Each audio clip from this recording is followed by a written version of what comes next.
Good afternoon, all of you. In this lecture, we will start our next concept, logistic. So, the term logistic originated in military. It applies to the process of supplying equipment and supplies to top. So, logistic as a business concept evolved in the 1950s. Logistic मध्ये काय असणार आहे generally? Logistic is the supply chain management, जिथे आपण काय करतो, supply करतो. So first thing, ही जी कॉन्सेप्ट आहे ही मिलिटरी मध्ये इंट्रोड्यूस ओरिजिनेट झाली होती 1950s मध्ये. The increase the complexity of supplying business with the materials and shipping out products in an increasingly globalized supply chain. Today, the business sector use this term to describe the efficient flow and storage of goods from the point of origin to the point of consumption. म्हणजे आपल्याला supply काय करावा लागतो, तर raw material converted into finished products and finished product supplied to the final consumer. So ही जी process आहे ही या लॉजिस्टिक मध्ये इन्क्लूड होते. So in simple word, logistic form an important part of the supply chain and involve the planning, implementation and effective forward and reverse flow of goods, services and related information from origin to recipient. So आपण actually जी काही process आहे म्हणजेच consumer पर्यंत final goods, origin goods reach करण्याचे जे process आहे ही सगळी process supply chain management मध्ये किंवा लॉजिस्टिक मध्ये इन्क्लूड होते. Thus, logistic is concerned with the getting product and services where they are needed at the precise time desired. आणि जे काही आपण प्लॅनिंग केलेलं आहे, प्रिसाइज टाइम आहे, ह्या टाइम मध्ये गुड्स सप्लाय करण्याचं काम, रीच करण्याचं काम लॉजिस्टिक मॅनेजमेंटच्या अंडर केलं जातं. So it is the process that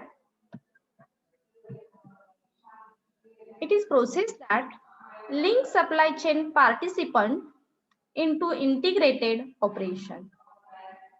According to the Council of Logistic Management, logistic is the process of planning, implementing and controlling of efficient, effective and storage of goods, services and related information from the point of origin to the point of consumption.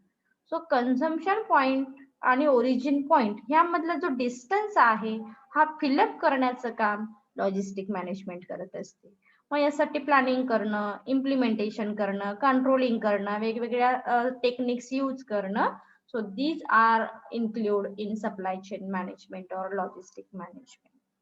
It can be defined the planning, execution and control of the movement or placement of goods or people and the related supporting activity all within a system designed to achieve specific objective.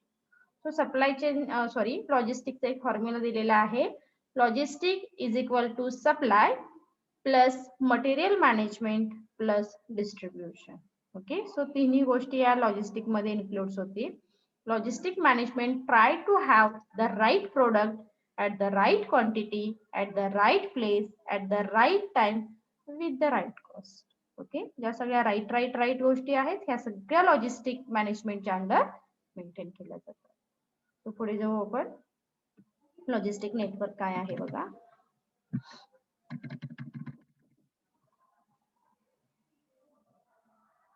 Logistic network means logistic is a based on network approach. म्हणजे logistic मध्ये कोणती एक concept include आहे का? नाही. तर logistic एक network आहे आणि या नेटवर्क मध्ये all thing regarding the distribution chain और डिस्ट्रीब्युशन या सगळ्या गोष्टी आपण मेंटेन करतो. That is why here said logistic is a network. It is a network of all participant in a supply chain engage in the receiving, handling, storage, transportation and communication function. म्हणजे जसं की सांगतो आपण logistic is a not a narrow concept ना. Logistic is a very wider concept और logistic is a very comprehensive term. कारण यामध्ये मग परचेस ऑफ रॉ मटेरियल पासून ते finished goods, then finished goods पासून डिस्ट्रीब्युशन पर्यंत सगळ्या गोष्टी इन्क्लूड होतात. मटेरियल रिसिव्हिंग असेल, हँडलिंग असेल, स्टोरेज असेल, ट्रान्सपोर्टेशन असेल, देन कम्युनिकेशन असेल, etcetera etcetera.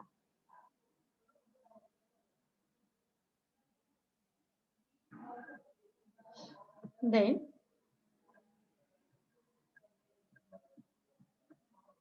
highest competition in today's market has forced business enterprise to invest in and focus the supply chain.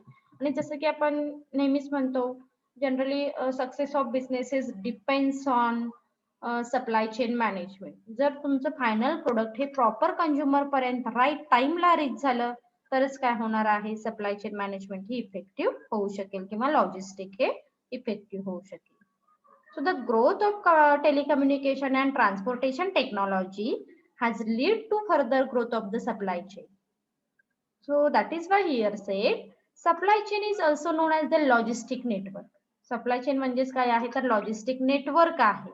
Consist of supplier, manufacturing center, wholesaler, distributors and retail outlet, as well as the raw material, work in progress, inventory and finished product that flow between the facility.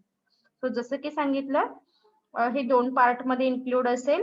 First thing, purchase of raw material converted into finished product, and second thing, finished product reach to the final consumer. Okay, so ह्या दोन्ही गोष्टी तुमच्या logistic network मध्ये include होतात. So next पुढे जाऊ आपण. Element of logistic network काय आहेत बघा. First is customer order processing. In most supply chain, customer requirements are transmitted in the form of order. The purchase order contains details such as quantity and quality of product, delivery location, payment term, etc. So once the order is received from the customer, order processing start. म्हणजे असं आहे का की आपण already production घेतलेलं आहे. Here logistic network first of all consider or first of all take customer expectation, customer order and then produce goods and services as per the customer expectation. आणि मग त्या ज्या काही गुड्स आहेत त्या काही गुड्स कंझ्युमर पर्यंत रीच करण्याचं काम ह्या नेटवर्किंगच्या अंडर केलं जातं. So this is done to verify the accuracy of the order. आणि मग ही ऑर्डर अॅक्युरेट गेलेली आहे का ह्या गोष्टी सुद्धा लॉजिस्टिक नेटवर्क मध्ये व्हेरीफाय केल्या जातात. So the information in the order from the critical to the logistic operation. So hence processing of order is the primary important. म्हणजे नक्कीच म्हणू शकतो आपण इथे की जर तुमच्याकडे राईट इन्फॉर्मेशन नाही आली तर तुम्ही प्रोडक्ट प्रोड्यूस कराल का आणि ते प्रॉपर सप्लाय होऊ शकेल का किंवा ते राईट कंझ्युमर पर्यंत सप्लाय होऊ शकेल का, तर नाही. That is Y customer order processing is very important part of logistic network. Okay. Second point, facility location.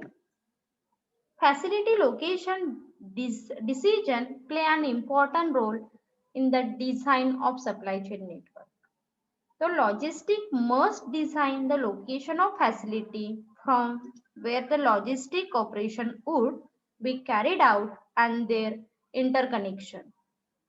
Decision have to be taken regarding cost of transportation of raw material and finished goods, proximity to suppliers and customers, availability and types of land, availability of desired manpower at affordable cost, material handling facility, government regulation and taxation, etc. Okay, हे सगळं facility location मध्ये include होईल. So next जाऊया आपण third point कडे. Inventory management. This is also very important part for logistic management. So काय आहे बघा inventory management. Inventory management is concern with the maintaining enough stock to meet requirement of customer. म्हणजे जेव्हा कधी कंझ्युमरची demand आहे त्यावेळी आपल्याकडे अवेलेबल स्टॉक असला पाहिजे ऍज पर कंझ्युमर एक्सपेक्टेशन और as per consumer want, right. It aim at bringing about the proper balance between the inventory and the cost holding inventory. So यामध्ये जर तुम्ही प्रॉपर बॅलन्सिंग मेंटेन केलं तर काय होणार आहे, तुम्हाला प्रॉफिट हा होऊ शकेल. So it help to avoiding overstocking or understocking. It's very important thing. म्हणजे असं नाहीये की खूप सारा स्टॉक तुम्ही ऑलरेडी स्टोअर करून ठेवलेला आहे बिकॉज ऑफ कस्टमर एक्सपेक्टेशन और customer demand. No, it's not like a inventory management ना. इन्व्हेंटरी मॅनेजमेंट साठी तुम्ही दोन्ही गोष्टी अवॉइड करायला हव्यात, ज्या की ओव्हर स्टॉकिंग आहेत आणि अंडर स्टॉकिंग. स्टॉक जास्तही असता कामा नये आणि कमीही असू नये. This is called the inventory management. In other words, it unable to maintain the right level of inventory. Right. Okay. Right level of inventory to meet customer requirement at lower cost. Inventory control is the key and any successful distribution business. आणि कोणतीही chain तुम्हाला success करायची असेल डिस्ट्रीब्युशनची, तर तुम्ही right level of inventory मॅनेजमेंटला importance देणं महत्वाचं आहे. Next point is material handling. Material handling is the movement, storage, control and protection of material, goods and product throughout the process of manufacturing, distribution, consumption and disposal. ह्या सगळ्या गोष्टी तुमच्या material handling मध्ये include होतील. Okay. ती raw material purchase केलेलं आहे, ते कितपत स्टोअर केलेलं आहे, ते प्रोटेक्ट केलेलं आहे का, मग प्रोडक्शन मध्ये किती इंट्रोड्यूस केलेलं आहे, मॅन्युफॅक्चरिंग मध्ये किती आहे, डिस्ट्रीब्युशन किती केलेलं आहे, कंझ्युमर कितपत कंझ्युम करत आहेत आणि डिस्पोजल किती झालेलं आहे. It's very very very wider concept material handling. It also involve loading and unloading. So हे लोडिंग आणि अनलोडिंग सुद्धा यामध्ये इन्क्लूड असेल. As the process, material handling incorporate a wide range of manual, semi-automated and automated equipment and system that support logistics and make the supply chain work. So ह्या सगळ्या गोष्टी supply chain management साठी आणि logistics साठी important असतात. Next point is packaging for logistic.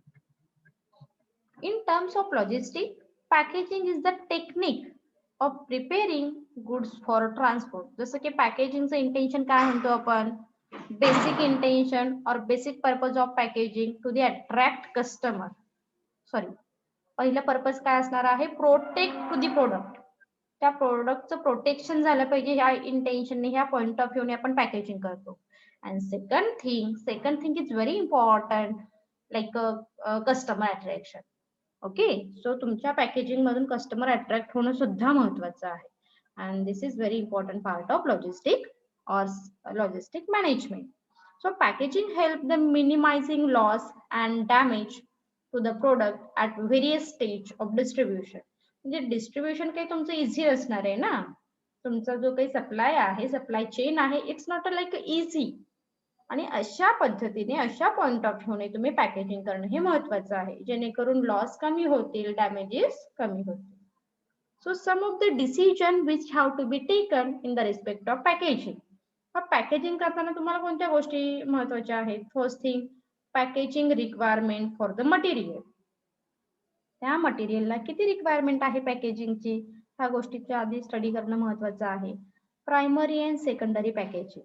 तुम्हाला माहित असेल, काही प्रोडक्ट हे डायरेक्ट पॅकेज केले जातात, काही प्रोडक्ट हे त्यामध्ये सेकंडरी पॅकेजिंग असतं. फॉर एक्झाम्पल, पेस्ट, टूथपेस्टचं जर एक्झाम्पल घेतलं तर नक्कीच सांगू शकतो आपण, यामध्ये सेकंडरी पॅकेजिंग आहे.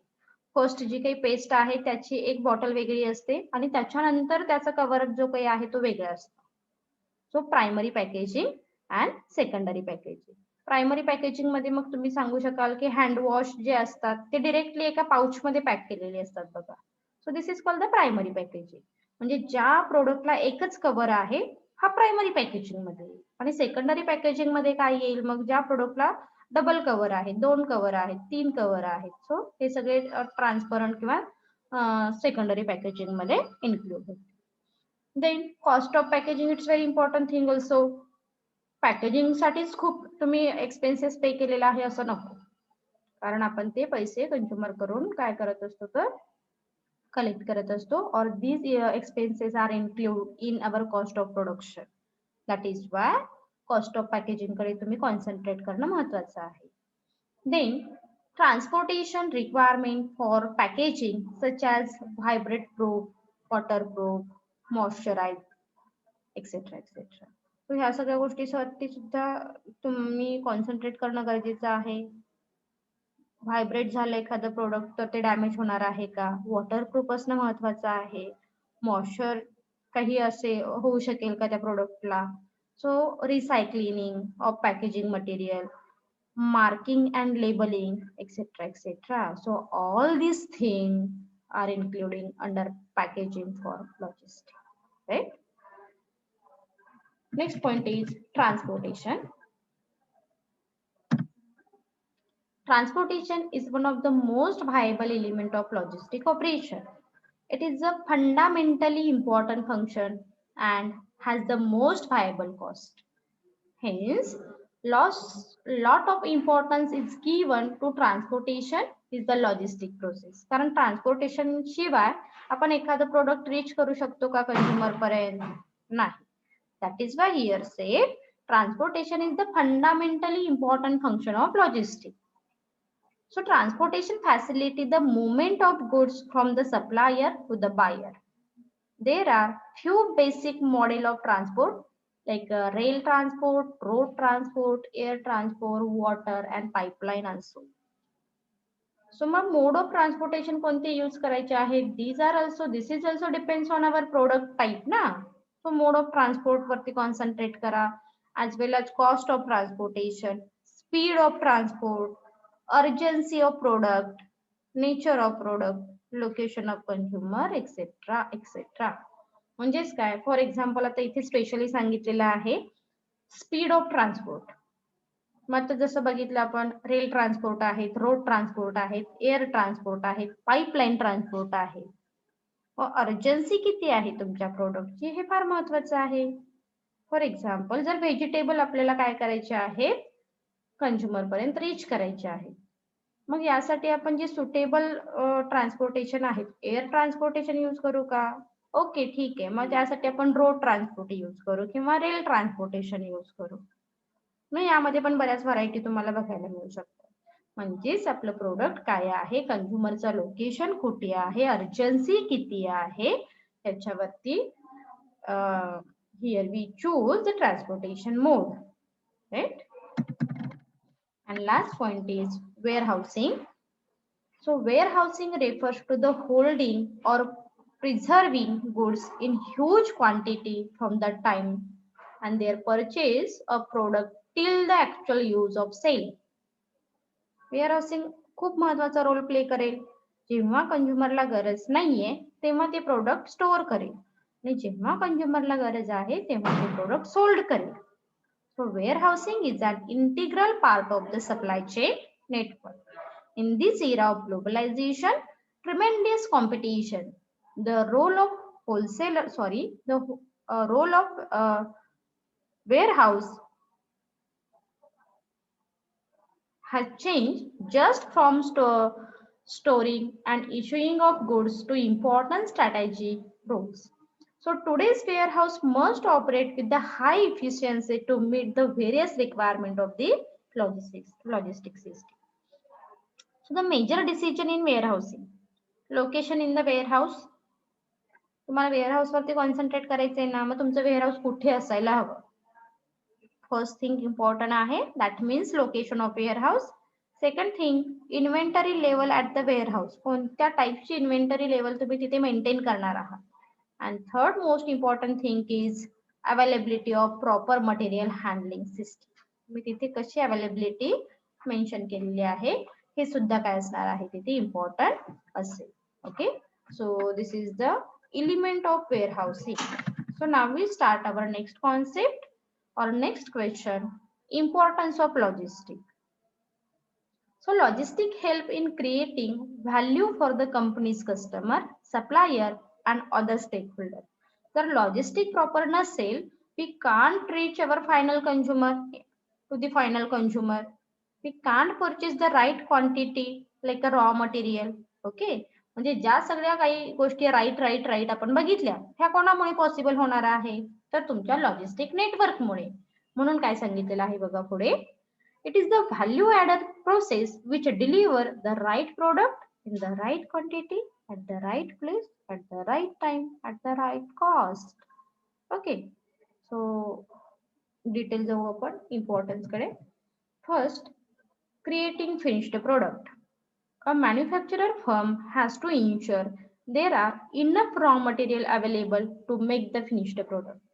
म्हणजे जेव्हा तुम्हाला फिनिश्ड प्रोडक्ट प्रोड्यूस करायचे आहे, सो फर्स्ट थिंग काय इम्पॉर्टंट आहे, सफिशियंट और इनफ रॉ मटेरियल आपल्याकडे असायला हवं. Further it need quality raw material in order to make quality product. Similarly business must have enough product stock for matching supply with demand. So logistics take care of function like procuring, sorting, and storing of raw material and finished goods. So जो internal system आहे ही logistic मध्ये सुद्धा include होते. जसं सांगितलं आपण raw material purchasing असेल, मग ते रॉ मटेरियल स्टोअर करणं असेल, सॉर्ट आउट करणं असेल, मेंटेन करणं असेल, these are including this is including in the logistic management. Second point is the value added services. In the competitive era, the market is flooded with the value and variety of product. Consumer do not see difference in the product, expect brand name. They prefer those brand that provide value added services such as free home delivery, toll free number, extra offer, customer involvement point and credit card also. Okay, so जर तुम्ही काही value added services provide केल्या तर नक्कीच consumer retain होणार आहेत किंवा consumer हे अट्रॅक्ट होऊ शकतात. So logistic help in providing such a value added services to the consumer. मग ह्या काही ज्या सर्व्हिसेस आहेत त्या कंझ्युमर पर्यंत रीच करण्याचं काम लॉजिस्टिक नेटवर्क मुळे पॉसिबल होतं. Third point is timely deliver. Timely delivery. Logistic facility timely delivery of goods to the consumer. For instance, due to logistic, a company is able to control the follow, tracking the inventory, transportation and storage. This make the production process smooth, which is turn help to deliver the goods on time. म्हणजे जर तुम्हाला proper raw material available झालं तरच तुम्ही finished goods घेणार आहात. Finished goods जर final consumer पर्यंत प्रॉपर टाइम मध्ये रीच झालं तरच कंझ्युमर सॅटिस्फाय होणार आहे. And all this system smoothly done by logistic network. Okay, so हे सगळ्या गोष्टी लॉजिस्टिक नेटवर्क मुळे पॉसिबल होऊ शकतात. Point number 4 is competitive edge. Fierce competition in today's market has forced business enterprise to invest and focus on supply chain. आणि जसं की आपण इंट्रोडक्टरी पार्ट मध्ये बघितलं, success of business is basically depends on logistic network. जर तुम्ही proper supply केला, right time मध्ये सप्लाय केला, राईट कंझ्युमरला सप्लाय केला तरच प्रॉफिट होणार आहे. And today's competition has tremendously increase ना, म्हणून लॉजिस्टिक मॅनेजमेंटला लॉजिस्टिक नेटवर्कला इम्पॉर्टन्स द्या असं सांगितलं जातं. So successful business logistic provide a competitive edge against other organisation. It play an important role in the making the product confirm to consumer requirement. So कंझ्युमरच्या जेव्हा रिक्वायरमेंट आहेत तेव्हा प्रोडक्ट रीच करण्याचं काम लॉजिस्टिकमुळे पॉसिबल होतं. It also provides a system or process by which the customer need can be fulfilled in a more efficient manner. Next point is building good customer relation. Business logistics help to provide product in an efficient manner. These also help to build good customer relation. म्हणजे consumer सोबत good relationship कधी buildup होणार आहे, जर तुम्ही कंझ्युमरच्या requirement नुसार कंझ्युमरला हव्या आहेत त्यावेळी गुड्स रीच केल्या, त्यावेळी गुड्स सप्लाय केल्या, सो नक्कीच कंझ्युमर सोबत एक गुड रिलेशनशिप बिल्डअप होईल. Right, and this is possible only logistic network. So this is not only important for immediate monetary gain but also customer relation with more business. Okay, And next point is integration function. Logistics serve as the integrating function. It is not only link supply with the customer, but also integrated function in entities across a company. This helps the smooth functioning of the organization. So logistic is the integrated function ना, कारण यामध्ये दोन्ही part include आहेत, जसं की आपण सांगितलं raw material converted into finished product साठी and finished product reach to the final consumer. हे कसं आहे तर इंटिग्रेटेड आहे. Next is leverage of strength of the company. With the even growing competition in the today's marketplace, it became necessary for the firm to use its resources to focus on strategic opportunity. These include several internal factors like management style, culture, human resources, facility, and several external factors like technology, globalization, competition, etc. etc. This is where the concept of logistics play a major role. That is, it helps to leverage certain advantages the firm has the marketplace. आणि ह्या ज्या दोन्ही method आहेत, त्या दोन्ही method मध्ये, दोन्ही system मध्ये बॅलन्स करण्याचं काम लॉजिस्टिक मॅनेजमेंटच्या अंडर केलं जातं. मग आता ह्या पॉइंट मध्ये तुमच्या लक्षात येईल की इथे दोन्ही पार्ट सांगितलेले आहेत. First thing is the internal part and second thing is the external part. Okay, so हे दोन्ही पॉइंट, दोन्ही सिस्टीम लॉजिस्टिक मॅनेजमेंटमुळे, लॉजिस्टिक नेटवर्कमुळे स्ट्रॉंग होऊ शकते.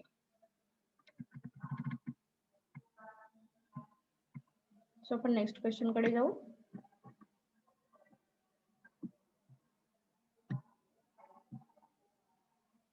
Challenges for logistics sector in India. So unorganise sector logistic, जसं की आपण बघितलं आधीच्या पार्ट मध्ये, लॉजिस्टिक काय करा तुम्ही, लॉजिस्टिकला इम्पॉर्टन्स द्या, लॉजिस्टिक नेटवर्क स्वतःच बिल्डअप करा, जे स्वतःची एक सप्लाय चेन बिल्डअप करा. But it is possible for all organisation? No, because this is very costly method ना. मग काही चॅलेंजेस लॉजिस्टिक सेक्टरचे बघायला मिळतात, तर ते कोणते आहेत बघू. Logistic industry in India, it is an industry that has not yet achieved it must deserve attention or recognition in India. This sector faces several challenges. First, unorganized sector. So the logistics sector is fragmented in India. Generally, it is the informal sector performing logistic tasks largely with the low technology and support without dedicating warehouse area. So म्हणजे आपण बघतो की प्रत्येक service सेक्टरला काही ना काही तरी contribution गव्हर्नमेंटचं असतं, किंवा एक latest technology, up to date technology introduce केली जाते. पण लॉजिस्टिक नेटवर्क किंवा लॉजिस्टिक मॅनेजमेंट हे कसं आहे तर अनऑर्गनाइज आहे, फ्रेगमेंटेड आहे. ओके, सो हे चॅलेंजेस अनऑर्गनाइज असल्यामुळे लॉजिस्टिक मॅनेजमेंटला बघायला मिळतं. Second, poor road transport. जरी आपण म्हटलं की ओके आम्ही स्वतःची लॉजिस्टिक मॅनेजमेंट बिल्डअप केलेली आहे, पण ट्रान्सपोर्टेशन जे आपल्याला करायचं आहे, लाईक रेल ट्रान्सपोर्ट आहे, रोड ट्रान्सपोर्ट आहे, पाईपलाईन आहे, अजून काही मोड आहेत, ह्यासाठी पुअर क्वालिटी आपल्याला बघायला मिळते. That means poor road transport बघू शकतो आपण. Road capacity in India is very low with the most national highway having 2 lane or less. Okay, म्हणजे तुम्हाला माहिती आहे की आता सपोज आपल्याला काही मटेरियल काय करायचे आहे, रीच करायचे, पण सपोज एखाद्या टेम्पो मध्ये, एखाद्या ट्रक मध्ये कितपत गुड्स असावा, किती तो तुम्ही काय करू शकताय, प्रोडक्ट इंट्रोड्यूस करू शकताय, कॅरी करू शकताय, ह्यावरती सुद्धा काही लिमिटेशन आहे. कारण आपल्या रोडची क्वालिटी ही कशी आहे तर पुअर आहे, आणि हे सुद्धा लॉजिस्टिक मॅनेजमेंटचा पार्ट आहे, आणि याचे बॅडली इम्पॅक्ट तुमच्या लॉजिस्टिक सिस्टीम वरती होत असतात.